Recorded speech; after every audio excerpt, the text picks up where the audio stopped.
Kingam-panahy nampitondra ny lohateny hoe taloha. Aza mba tamatamana farimamy fa tsy hoe efa lasa dia mbola iny ihany. Ny alika no miverina amin'ny lohany hatramin'ny farany. Eny fa na dia hoaviny sy ireo taranany. Ny fahiny tsy ampitoviana amin'ny ankehitriny. Na ny taloha dia efa izay ny mahakasika an'iny. Ary izany rehetra izany aoka tsy fanomezan-tsiny. Ohatra toy ny olona izay efa tsy virjiny.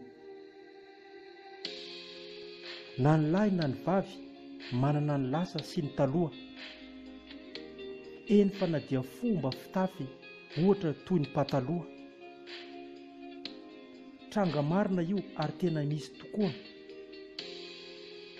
Ka ny rehetrarehetra dia mandalo amin'izany avokoa. Eo anatrehan'ny fiovana tsy mila manao kitoatoa, fa ny fiezana vaovao no atao tsara aloha. Tsy ilaina ny mihembotra any aoriana fa ny mba miroso any aloha. Eny fa na dia hafiriana fa ny tanjona mba hazahoana zavatsoa. Taloha re izany fa tsy izao intsony.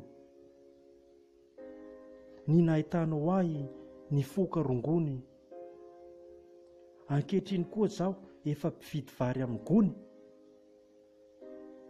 Ary resak'Andriamanitra indray dia efa ataoko tokoa sy ireo izay sitraky ny fony. Mifanohitra be ny fiovana eto. Fa raha ny taloha aloha dia misy tsara fa ny ankehitriny no tena reveko. Matoa ny fiainako mbola tsy tapitra hatreto. Dia mbola maro ny fiovana izay mila raiketiko sy tena hatrehako.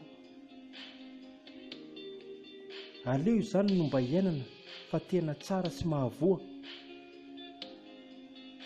Zaho ty efa mampiatra ka noho izany aoka mba isika rehetra koa. Aza miditra amin'ny tsy mety fa vao maika ho lasa ho voa.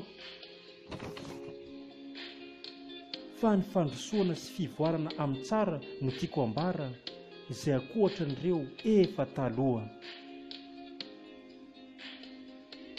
Nosoratany Patrick na hoe izaho Kinga Black.